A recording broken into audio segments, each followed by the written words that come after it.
your previous life was on the microphone Radio. mostly. Yeah. I mean, yeah. Talk about 16 that and how years. 16 years on the mic. Yeah. And I mean, just talk about just the character that you created or what have you. And we can segue that into fundraising, of course. You know, I was talking to one of my team members, I don't know, a year ago or so, and looking at like all of the skills and things that we do right now with all of our corporate clients, nonprofit client partners. And you look at all the things that I did in the past, which have been doing fundraising for 20 years, but you look at all the microphone and stage things, it all yields into success here. So I was hosting like events as an MC. My first one was in 8th grade.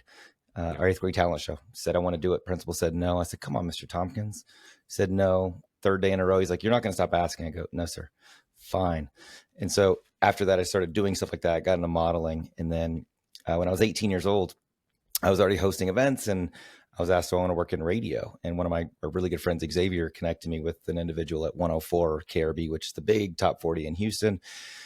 And I showed up, and she's like, and then literally I wouldn't leave. And she's like, you're not going to leave. So I just kept volunteering for 6 months. I'm like, I'm going to make this dream occur. I love it. And this is what I'll do. Yeah. So fast forward, I took over a DJ department at the station. So I was an MC. Then I became a DJ, like all that stuff. Oh, wow.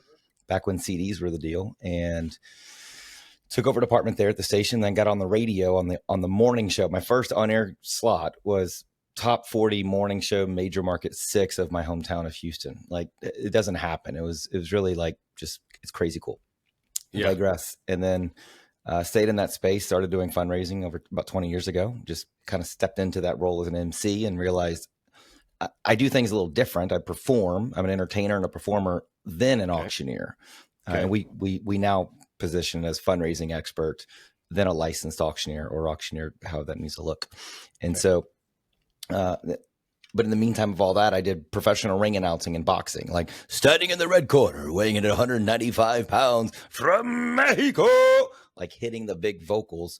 Really helps in fundraising, sold, and like hitting it, like sometimes when I'm trying to sell an item and just engage an audience. So when you look at emceeing events, being a DJ, knowing music, knowing timing as a drummer, been on 5 albums as a drummer in the past. And so when you look at all of those entertainment spaces, it yields so well into being on stage as a professional to engage and entertain audiences. And so we do it in a fun way. Pretty fun. It's exciting. Well, it's an amazing dossier. You sound like a polymath. Has anyone ever told you that? No, I should. Yeah. I should probably incorporate that. Well, I mean, I meant it in the most respectful way, of course. Yeah. Yeah, I'm a master of many, but what is it? Jack of all trades, master of none type thing. I don't know. Yeah. I'm not going that far. Yeah. I mean, well, listen, it's getting that, and fundraising will segue nicely into fundraising as well. It's very difficult to be exceptional at anything, let alone many things, right? Like, I'm not saying that because I'm very optimistic in general and I believe in people, but you get my point. Like, it's, I think it's cliche to say things like 10,000 hours because I get it. It takes work, right? Like I'm not degrading that, right? Great book, Malcolm Gladwell, all the above. People use it too simply. Sometimes you just have it, right? Well, and you need reps, right? Well, that's the thing is you need the reps to do it. And I have just built on top of that, the fundraising consulting we do pre-event with clients has been just built on top of, and really, really threw a trajectory out the window of what we expected during COVID. We just became a resource that sometimes at no cost, or, just to help ministries and nonprofits in the space of fundraising that didn't know what to do during COVID. And so that really escalated because we realized how to message things in fundraising consulting. But people were like, wait, I just saw you DJing for the Astros in stadium at the postseason or the World Series. Not this year, of course. And they're like, wait, I thought you were a DJ. I thought you were, and then they're like, I thought you were the auctioneer. Wait, I thought you were the MC. Wait, you have an AV company. And so then they're like, what are you? I go, well, I did this, then I did. And so I just build on the, make the onion, unpeel the onion, or make an incredible, delicious sundae. And so, but when you understand how to perform, that's why we say as far as me specifically, not the rest of my team necessarily, but I provide a performance and entertainment value. It doesn't matter if, like everyone put your hands up and scream, like knowing the cue points of songs and the pushes on the DJ side. It's when we say sold on an auction and we have music play, it's played at a cue point that really DJs know. It's like 44 seconds of Party in the USA, for instance, by Miley Cyrus, let's just say. It's not the intro, and then and I put my hands up, it's hitting it at the cue point. So the DJ experience comes in there. And then you play music when you sell a live auction item? Oh yeah, we do a lot of production. Actually, I bring in production. We have production managers on some of our events. If they make the investment for us, or if you use our Bravo AVL team, audio visual lighting, we'll have a production team member that calls all the production. We had an event the other night. We did over $9.5 million, and we had a production caller calling the videos, because like we're selling a T-Swizzle something. So, next auction item, something, Taylor Swift, boom. And it was some sort of cue point of, let's say Shake It Off, right? Shake it off, da, da, da, da, shake it off, fade out, boom. I want the 4 seconds of the tracks out, boom, going to the auction, opening bid 5,000 or 20,000, whatever it is. And then there's a cue point tentatively set where if I'm getting stale, kind of like the drop in the bidding, where I got to re-engage, the mention was on my side is, it's got a blank space on the guitar. She's ready to write your name. And then the lyric was coming in already queued at whatever time. Got a blank space, baby. Hit it to write your name. Fade out. Boom. No more audio. Then Sold I know that one was Love Story. It's a love story. Da, da, da, da, say yes. Wow. I don't sing, obviously. So, that one specifically had 3. And then we had a video playing of her autographing the guitar, kind of in B-roll. So a lot of production elements are going because we need to engage and entertain audiences. And that event, we sold one item at $200,000, and then the next item sold for $1.2 million, fully priceless. But that event was over $9 million for an incredible nonprofit with great support and probably the best messaging you'll ever see. Why was the messaging so good? They don't stop. Give me some more examples. Yeah. 2026 is already being set up in 2024. So 2 years ago, they're just so organized. They're just they're so into it. And I don't want to say who it is for a lot of reasons, but no, that's fine. They're just so good at it. And I had a conversation with somebody at the group, and they're very lean but they're tied into the right donors. We always consult billionaires hang out with billionaires, millionaires and millionaires, homeless people hang out with homeless people, country club members hang out with country club members, private jet owners hang out with private jet owners. So once you're in with one, you can use that SOI, the sphere of influence, to be in with others. And that group is tied into pretty much all of them and been doing it for 25 years consistently. I love this. 2 things come to mind, completely unrelated. One was you were just talking about the billionaires hanging out with billionaires, millionaires with millionaires, and was it birds of a feather type, right? And we were talking about, and you said something about pre-event fundraising. I want to go back to that, and I'll placeholder that for the moment. Get back to how well these folks plan. And you just said it's very interesting, because I was going to ask you, not a tough question, but I was going to ask you to talk to the audience member who's listening right now, who is a team of 3. And how they can impart some of those same practices. And then you said the word lean. So obviously you can have a big event. You got to get the right people in the room. So we'll get back to pre-event right now. And I want to talk about your history with that and how you unlock, like, how important that really, really was coming from your background. You're a bright guy, so you figured it out kind of quick. It's like, okay, we need to get the right people in the room for sure. And we can teach people and consult people on how to do that. Talk to the audience member that's listening right now. It's a team of 3, 6, whatever, about how a lean organization, forget about getting billionaires in the room just for now. It's not a pipe dream, but you get my point. We don't all have billionaires in our geographic area, for instance. Maybe we do, maybe we don't, but let's just say we don't. Talk to the smaller group right now listening about building a $500,000 event or $1 million event, and why a lean organization did $9 million, for instance, with some of their mechanics. Again, it's constant. You're not starting for an October event in September, right? You're not starting in May for the September. You're starting September for September, right? It is a nonstop. It's nonstop. It's all about mission, vision, core values. It's messaging. When you have incredibly consistent and accurate messaging, and you believe the why of what you do, the how and what are irrelevant. Simon Sinek is where we get this from. Of course. The Why TED Talk, WHY, just type in SINEK, WHY in Google or YouTube. You'll find it. Watch that. It took me a while to kind of really, it'll take a while to conceptually understand it and apply it. But when you understand why, it's way more important than what or how. Great example. We help nonprofits fundraise. Yeah. That's why we exist. What we do is not help nonprofits fundraise necessarily, but the action there of what we do is we have fundraising, we do consulting, audiovisual, DJs, event MCs. We have all the components. We have a video production team with our Bravo Stories team. So we have all the components that are tied into helping nonprofits fundraise in a myriad of different directions and ways. So the lean organization has to look at messaging is no question primary, the number one. Another good example, you look at a school PTO, we deal with them a good amount because, the schools are great. We partner with a lot of schools, dozens.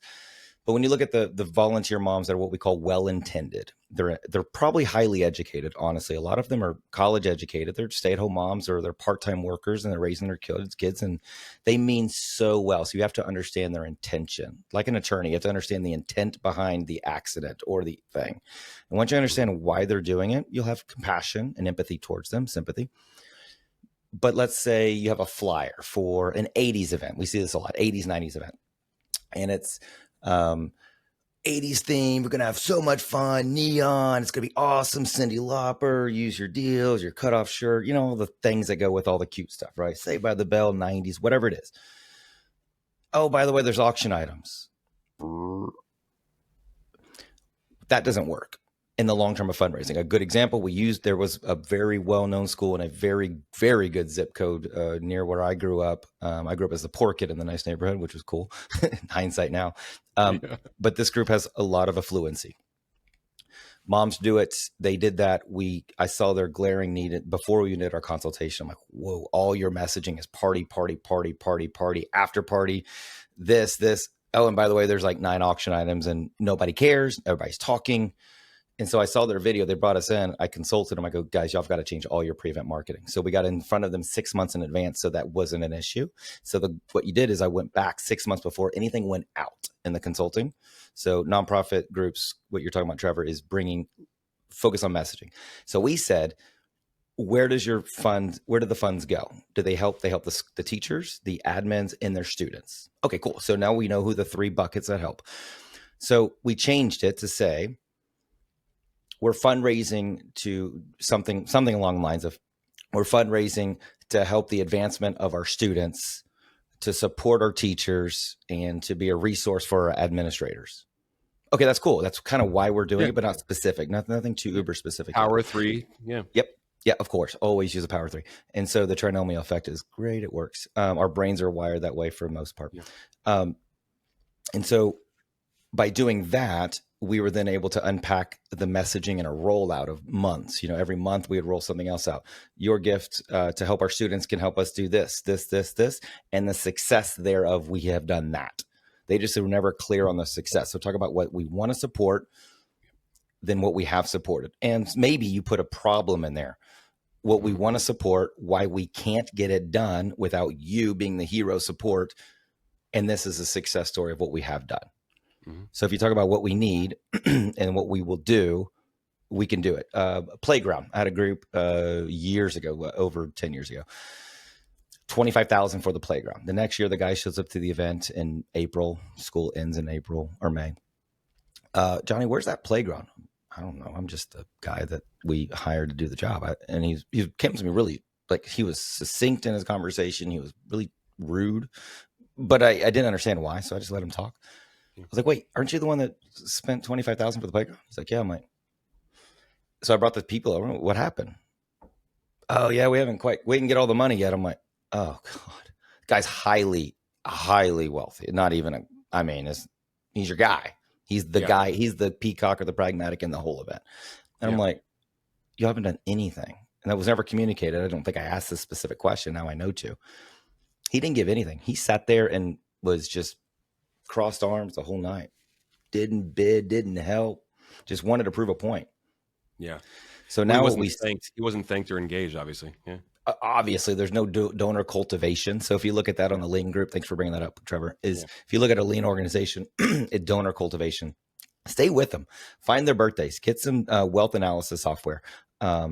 Whether you take them to coffee, know their favorite coffees before they go. Know if they like what you're drinking, espresso, or know that they like a drip. Know what kind it is. Mail it to them. It doesn't matter how you figure it out, whether it's on social media and you're creeping on them, that's fine. But call them up and just say, hey, hope things are going well. How's this? You know, your college graduate, they went to Notre Dame and their team won and went to the championship. Man, isn't that a great game? I'm watching them, cheering them on for you. Boom, bro, you're connecting. It's all about connection, human relation and connection. Because when you do it and the others don't, you win. But when we changed that affluent group, that school, to the messaging of why they existed, to help the students, the admin, and the teachers. Those are their children. So students are your kids, admin and the teachers. We then say, stay to celebrate all the fundraising success with an after party. Yeah. And the whole event, and then, the whole event is 80s theme or 90s theme. That year they did way over 100% revenue increase. The next year we partnered with them, it was 100% on top of that, because now they understood the formula. They had the money, they just weren't engaging with them. They're just telling them, hey, come party, just like you did the last week. Super interesting, because you brought the school, once again, typically a lot of folks on the committee, not paid staff, as you mentioned, moms that really, really care, dads that really, really care, and whoever else is involved, could be aunts and uncles for all we know. But something, very, very interesting that you bring up. Do you think there's trepidation with the whole, like, oh, we're going to have an auction? They think that they know there's going to be a fundraising component. They think that they, like people planning, whether they're paid staff on a dev team of a nonprofit or at the school, for instance, it's like, hey, they know, like they go, Johnny, they know why they're coming, but it almost seems like there's some trepidation about it. And I want, actually, it's going to segue into another question I have, or just something I want to get some feedback from you about. But it's like, no, put that out there, and you can do it very, very, very eloquently by doing this with the triumvirate of what we're doing to help, right? Videos do that. So then this group, that same group, actually, last month was their event on October 3rd. We got their head athletic, the person of most influence with the sports focus, because this year was a sports focus. Okay. So we got the person of most influence in the athletic portion of the admin side or teacher side. He was a coach, and had him do a video. Hey, it's Coach come and join us. He did the 6-7 goofy thing all the kids are doing. So parents were laughing. It worked really well, but it was a 30-second clip. It went on all the social. It was connected in. We put it on our Vimeo premium account.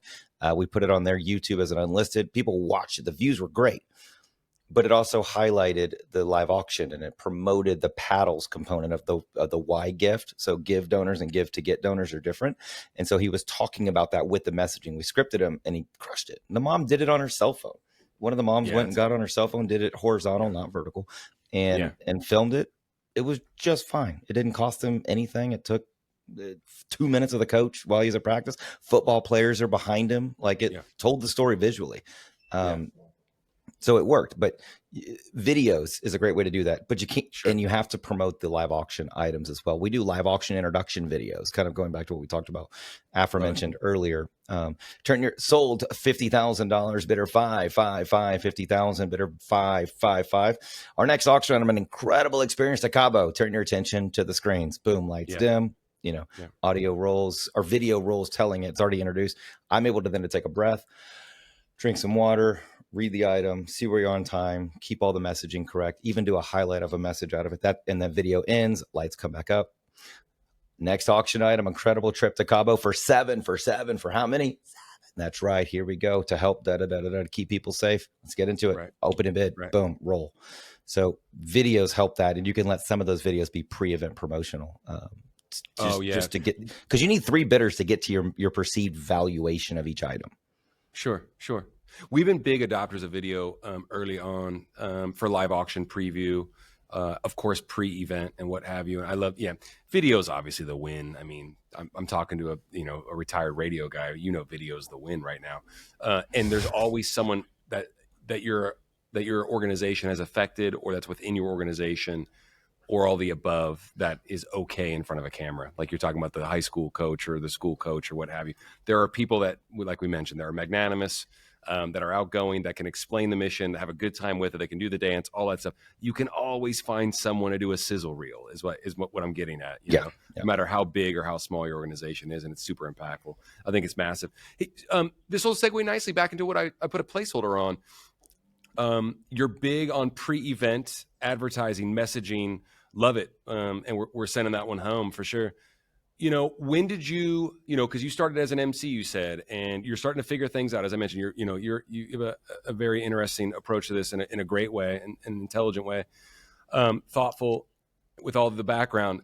When were you just so bought in? You're like, okay, we need to spend more time pre-event, getting the right folks in the room, sponsorship, stuff like that. And like, what do you do? Because a lot of folks that are in your position, no offense at all, it's fine. They maybe do a couple calls, show up the night of, fine. You're spending a ton of time with these folks pre-event. Explain to whoever is listening why it's so important to get the right people in the room, the table sale, that we call it sponsorships and underwriting, and how you've been able to just change that approach over time to where you are now. Yeah, we say we're not magicians. I mean, Sunday night, actually, great example. Sunday night, we had Lyle Lovett performing. It was pretty cool. He was a genuinely nice guy. I've seen Lyle Lovett. I like Lyle Lovett. Yeah. Just awesome. An incredible, I mean, the VIP room, he was not doing nice to meet you in picture. He was not. He was sitting there spending 5 minutes with people. He was just genuinely in one-on-one. And I was watching that and I'm like, okay, this group of 200 outdoors at this very high-end country club. I looked over, I'm like, oh, that's the owner of the country club, the developer. I mean, a very, very exclusive. And I'm like, ooh, and he owns some other stuff. So he's high net worth. I mean, digits of 10. And I'm like, ooh. So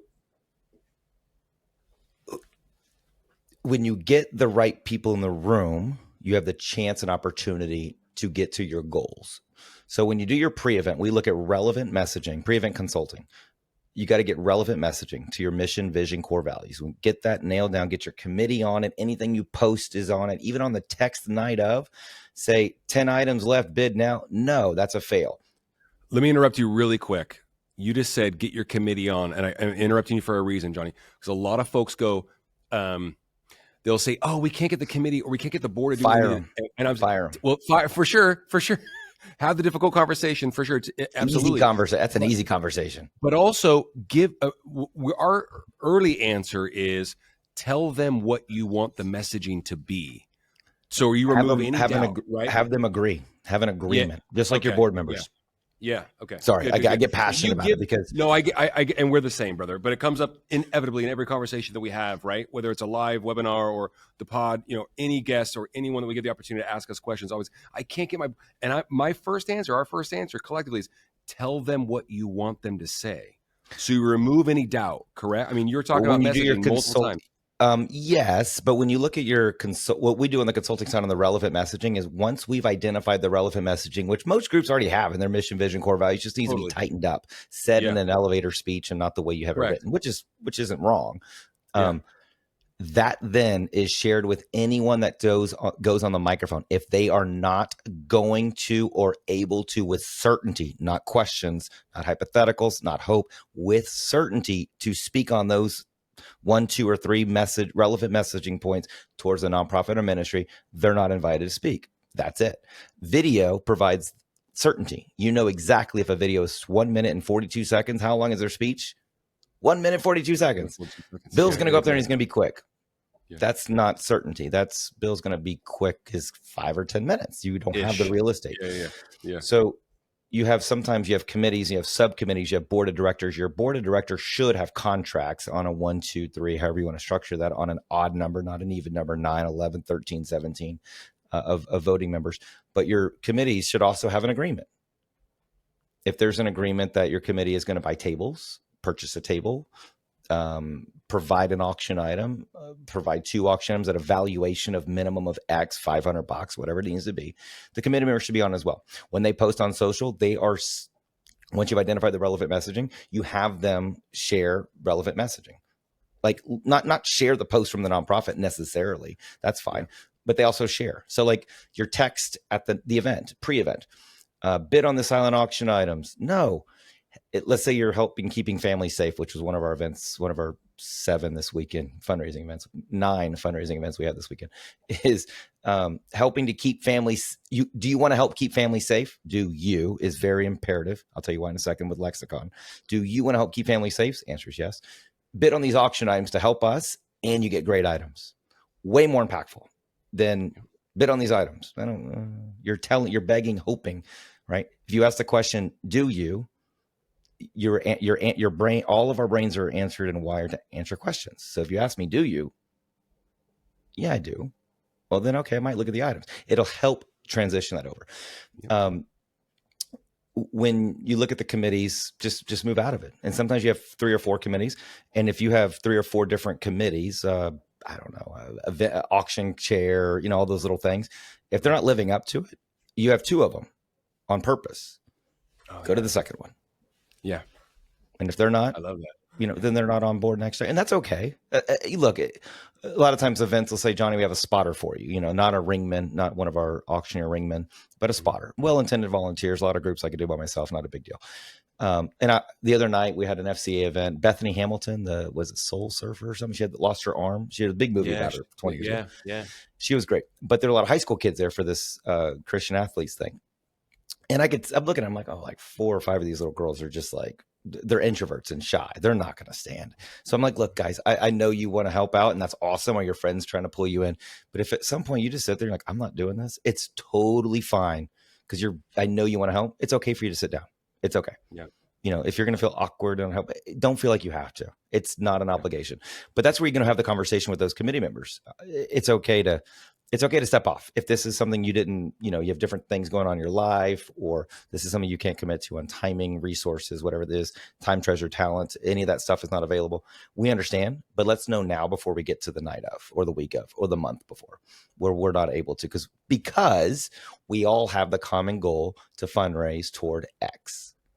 Then we get into relevant messaging being the primary focus of consulting. Number 2 is our gross rev goals. What is our gross revenue goals? So then when you ask your committee members, are you aligned with the relevant messaging? They'll all say yes. Are you aligned with our gross rev goals? Oh, I think we could do that. Oh, we could do $1 million. We're at 500. How are you going to get to $1 million? We break it down. We show you can't do it. I'm a believer and a hopeful person. I live in that stratosphere of everything is possible. Yeah. But sometimes numbers just kind of tell you what numbers are. Yeah. They don't lie. And you let them know if this isn't something we can accomplish or you're not able to provide towards that successful measurement, because we need to figure out how we measure success, then that's okay. We'll let you go. And then we look at our fundraising run and show versus our event run and show, which another deal. We're going to unpack that. We're going to unpack that one soon, actually. It's good. So, yeah. But everyone's always calling it the event run and show. You're the first person I ever heard it called the fundraising run of show. More important than the event run and show. I love it. I want to, rapid fire stuff. And just because you're in so many events, so you have a nice sample size, and it's a sample size in real time because we're recording this in November. So you're a bigger proponent of, I kind of already know the answer. I want you to say it for the audience. Not a speaker, a video. Videos and certainty. Videos with certainty. Videos provide the certainty because you already give them the messaging. They have a teleprompter or not. That's why I have a video company, because we can come in and do that. We can control it. We can edit it. We can put overlays, lower thirds like we have here, bookends of logos, B-roll if needed, as needed. Even if it's a simple event. I mean, you could, sometimes we say, just if you don't want to spend money, just go do that. We'll edit it for you for, whatever. But just go film it. Just go film Carissa, whatever. Just get the 2-minute story. We'll chop it up and tell the story, but make sure she hits these 3 highlighted points. Got it. I don't mind putting our business in the street. But we had a submitted. We take pre-submitted questions, and you and I are doing a live webinar tomorrow, right? So a pre-submitted question was, how do I find an impactful speaker for my event? I thought it was really good. It seems broad, of course, but we're on the combo right now. Yeah. You mean talk about it?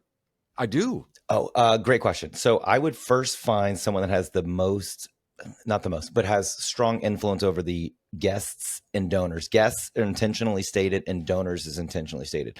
Donors are those that support the nonprofit. Guests are those that are there that might give, may not know enough. So they're there to be procured as a donor later on. So guests and donors.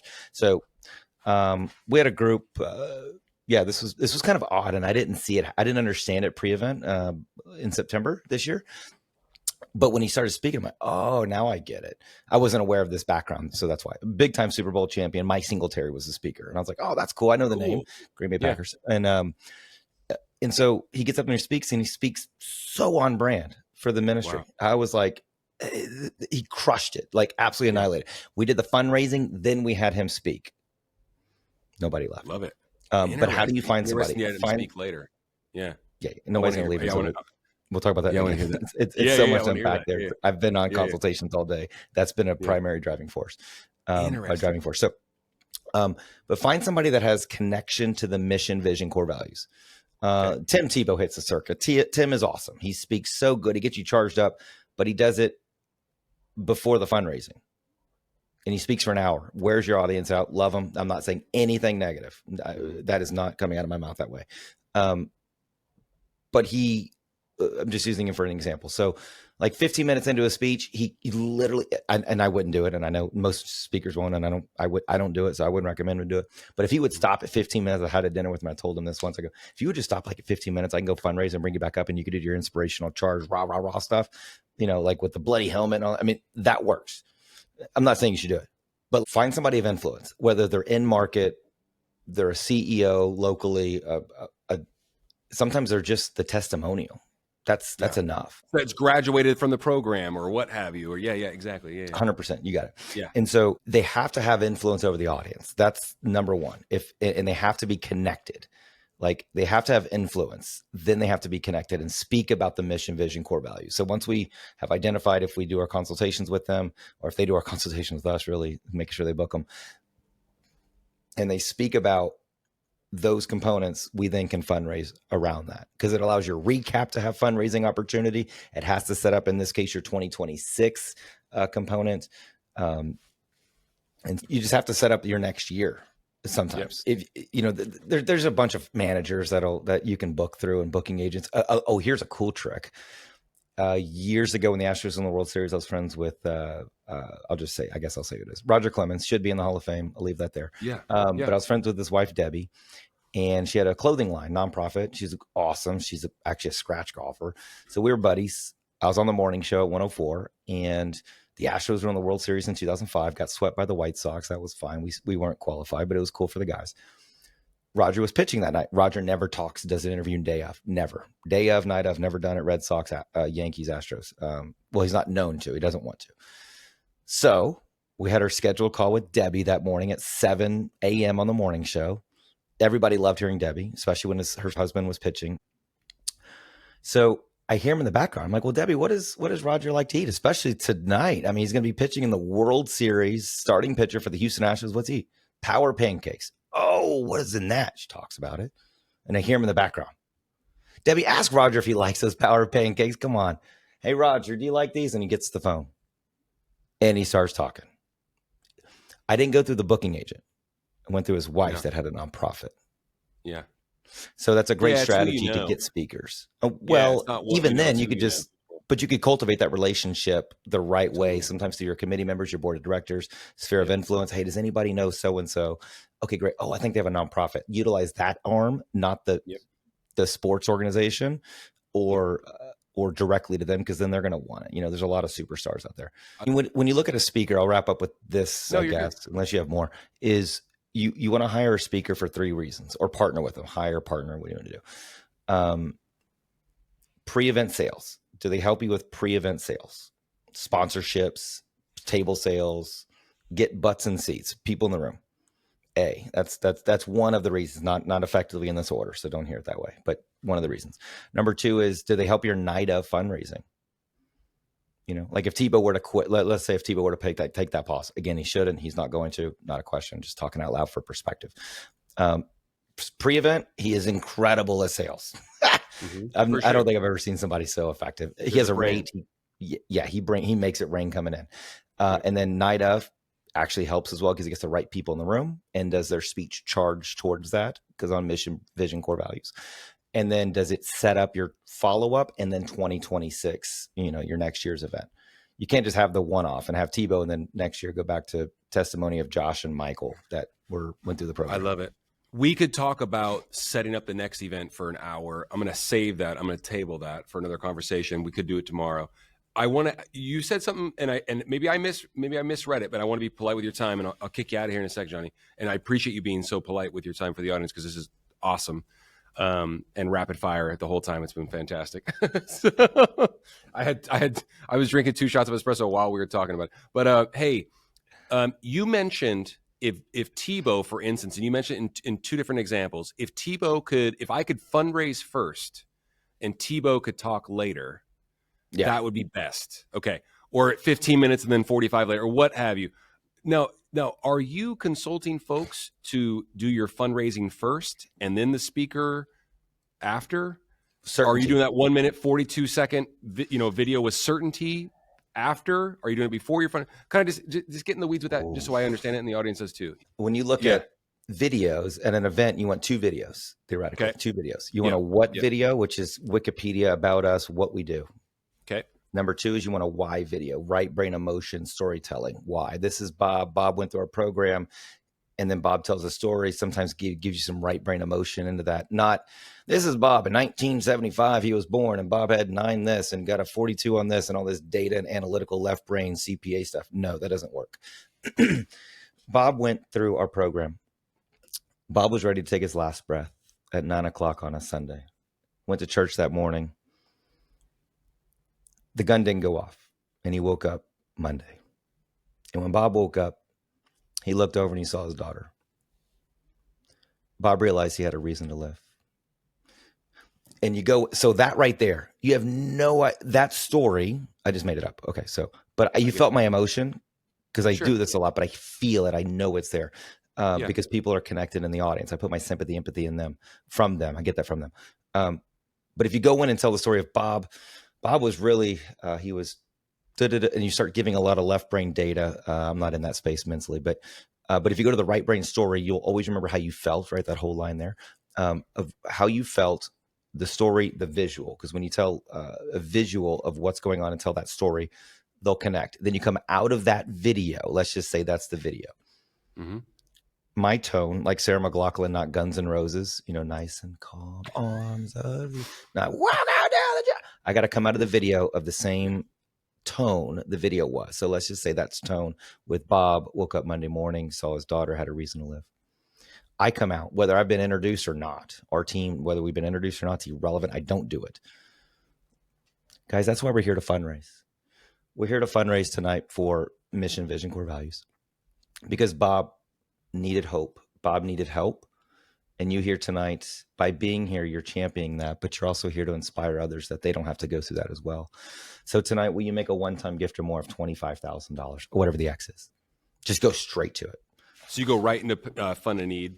Is that what you call it? When you get a right brain emotion story, yes, most of the run of shows and timelines. So when you look at your speakers, we want certainty. So I'm kind of going back into your question. Sorry. Yeah. But we want certainty.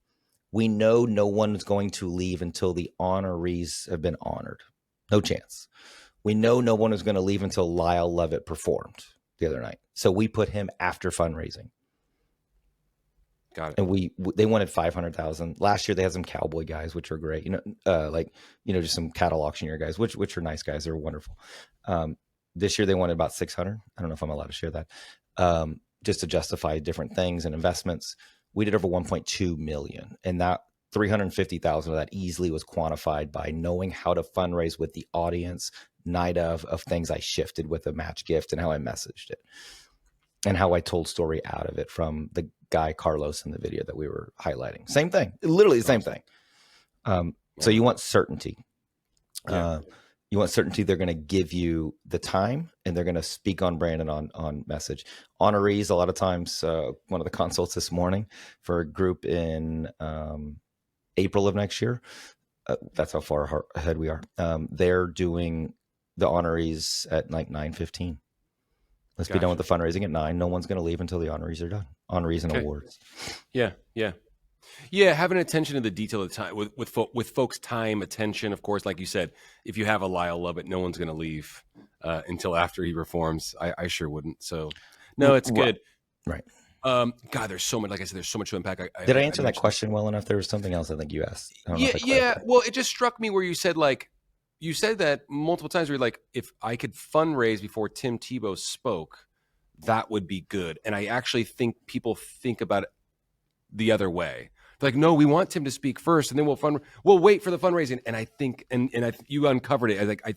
We backed into it, but you're right. You know what I mean? Can I give you a pretty firm example? Please, yes.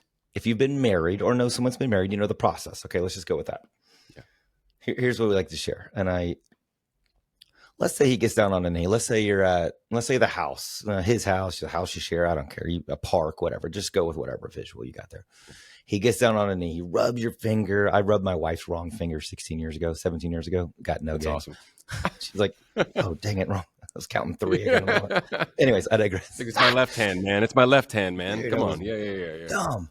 Anyways, so he gets down on a knee and he tells you how amazing you are, how he loves you, and how he wants to spend the rest of his life with you. And he shares why you'll be a great this and a great that. And he gets up. Hey, let's go to the ball game. What? Get in the car, drive down, go to watch whatever game, baseball, football. They lose, they win, doesn't matter. Get back in the car, drive back an hour later. So now you're 4 hours departed from the previous moment of emotion, of the anticipation. And he goes back to the park, house, wherever it was, gets down on a knee, grabs the same hand, same finger. Like I was saying, I just know you're going to be amazing. And he asks, will you marry me? Same thing in fundraising. When you tell them a reason why they should give and you ask them to make a gift without asking necessarily, because you're telling a story, right brain emotion, go straight to fundraising. Don't say, and here's our speaker, and then an hour later you forgot where you were. Because right now, all of us here, the story of Bob that I made up about Sunday night, taking his last breath or wanting to, waking up Monday morning, you don't have the same feeling you did right now than you did 4 minutes ago. And it's only separated by 4 minutes. Yeah. Or so. Like, you got to go right when the emotion is strong and firm where it was.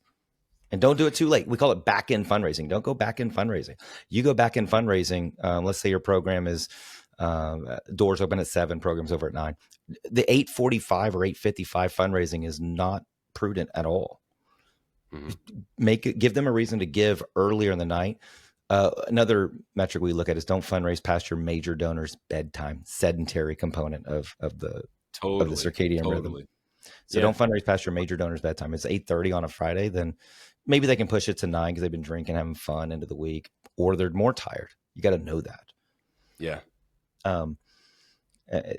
The other thing, when you look at your program, I was just thinking about when you have like your speaker, finding the Simba moment in the program. Find the Simba moment.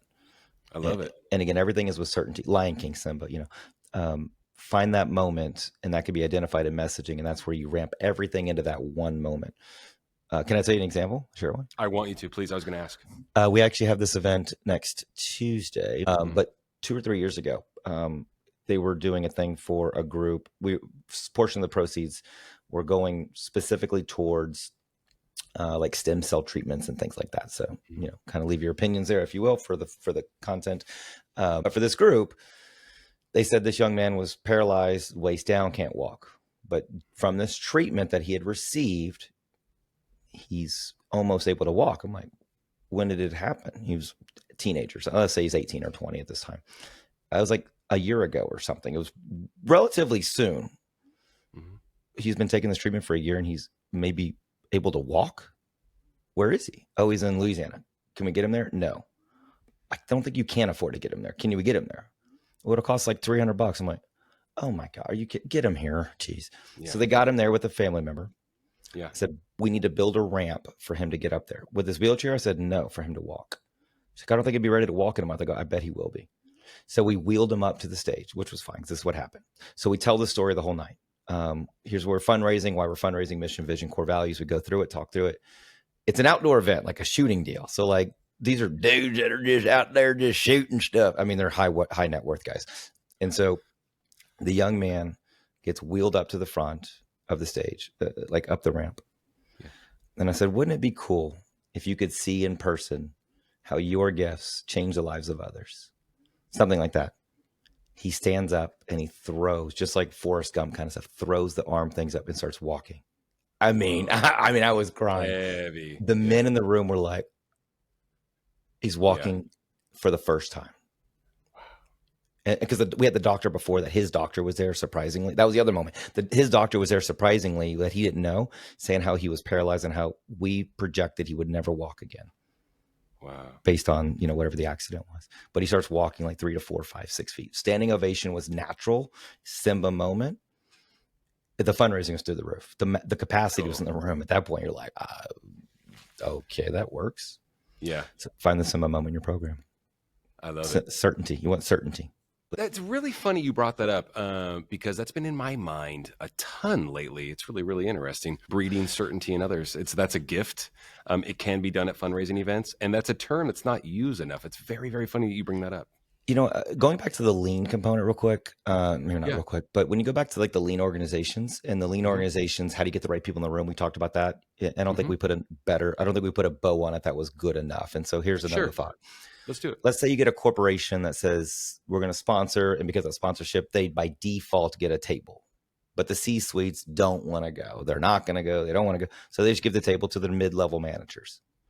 All well and fine, but the mid-level managers make between 50, 75K a year. Again, good, but they're not going to get you to your ultimate revenue goal if you've identified your gross rev goals, right? In the consoles component. So what do you do with that table that's in what we call the triangle of giving? Stage is here, triangle, all your money sits here. Take them out, move them in the corner. Or ask for the corporation to invite a C-suite and ask for the names and email addresses for all 8 or 10 with a deadline associated at least a week ahead of time. So you can see who's there. Then you can make that decision as the table's moved over. But if you have at least one C-suite, you got to keep them in because they have the capacity. Oh, I love it. Yeah. But if it's mid-level managers, but because you got to then seat the people in the right way. And then, folks are constantly, oh, we got the table sales, but for the folks that are buying these tables, they buy a lot of tables. And they don't always want to go to the event that they're buying the tables for. So making sure that we don't get, we used to use my mom, I preface this by saying my mom used to be a bank teller, right? So it's like, hey, we want the bank CEO or the C-suite level folks to buy the table, but we don't want them to invite the tellers. All due respect. You get what I'm saying, right? So giving them other opportunities to give. We talk about sponsorship opportunities as well, but then making sure that we're pushing them to get the right people at the table. I think it's underappreciated because we'll talk to the folks, do a debrief or whatnot after the event. They'll go, it just wasn't the right people. It's like, well, because we had the tellers and not the bank CEO and the board members, for instance. Yeah, and it's okay to go from 400 guests to 300 guests. Save the money on food. No question. Because if you have talkative groups, I don't want to share. Should I share this? When you have talkative groups, it loses your engagement to fundraise and it loses your entertainment to fundraise. And if you're fighting a crowd, shushing grown adults is not good fundraising, especially donors. Think of a salmon swimming upstream. If you're fighting an audience, you can't fundraise successfully. Some events, very few, this is not meant for many groups. So please, most people are not going to activate this. We've had bars for like some very specific tables, 2 to 4 to 6 that we know are super talkative. They show up, they're faithful, they will make a gift, they buy the table, but they're just there to have fun. So we've had separate spaces outside the ballroom that have a TV where you can watch what's going on and you have your own bar. It costs you money, but your $3,000 investment loses you more than 30 to 50 to sometimes 6 figures by having them in the room. The ripple effect of conversation, 4 people talk. All right, I guess I'll unpack this. But 4 people talk, which is half your table of 8, let's say. Then that makes the table behind them, near them, start talking. Oh, I guess I can talk. They start talking. Then they talk a little bit louder to fight that one. And before you know it, you just got the swell. We use this example a lot. We want the audio to match the visual in the room. Visual of the screens. Projectors, got to have them. So when we say auction item, 7 nights villa in Italy, and there's no collateral on the screens, the older gentleman, let's just say, what did they say? And then the nice people that are well-intended around them are like, oh, he said 7 days in the, what was that? 7 days in the villa. When they start shouting, the other people start shouting. Certainty. Yeah. What will be done is when on the screens, audio matches visual. The visual says 7 days, Italy villa. What do you say? Point to the screen. Start reading. Yeah. No conversation was needed. Not a minute, not 30 seconds. If I lose to 4 seconds, 10 seconds, he might not big as he's trying to read it, understand it, go in the program. Let me find it. Shuffling. Can I see your program, Joanne? And then, it's all that stuff. Yeah. So it's sometimes you can't afford, you can't not opposite of what you're not thinking to have a separate space for the loud guests versus not inviting them. That's you got to be careful on that. Totally. But $3,000 investment to save 6 figures, totally worth it. We're back to that term certainty again. Yeah, it is. It's Tony Robbins. It's a Tony Robbins component, to be honest. Interesting. I found myself going like this a lot during the episode today. And for the folks that are listening, I'm just nodding my head up and down. That was an event masterclass, man. Anything else? Really any other rapid fire questions? I mean, you got a lot. You got a lot going on, man. You got a lot going on. Well, I was going to say, you've been super polite. I appreciate you spending this much time. We're gonna have this conversation again soon. The scientific approach, if you will, and the alacrity that you have for this is palpable. So I appreciate you spending so much time. I know the audience is going to get a lot out of it. Do us a favor, Johnny, tell the audience where they can find you and your team easily if they want to ask more questions, if they want to inquire about your services, consulting, all the above, if you don't mind. We use the bravoentertainmentgroup.com, Bravo Entertainment Group, pretty simple to spell and find. Bravo Fundraising, we use everything under the Bravo umbrella, which my radio name was Johnny Bravo, and it's way easier to remember than Holloway. That's not as fun. But Bravo Entertainment Group is where we have all of our stuff. We're doing a full rebrand on our website and all that, not out yet, but it'll clean up soon, but it's all there. Appreciate you, Johnny. Appreciate what you're doing. Yeah, and appreciate how you and your team are unpacking this. I think it's really, really cool, man. So do us a favor and reach out and at least thank Johnny and his team for this information, ask questions, all the above. We're putting your business in the street, man. So thanks so much for taking the time. Appreciate you. Thank you. Email address, johnnybravoentertainment@gmail.com. Thanks, Trevor. Great job. Appreciate you, brother. All right, thanks. Till next time.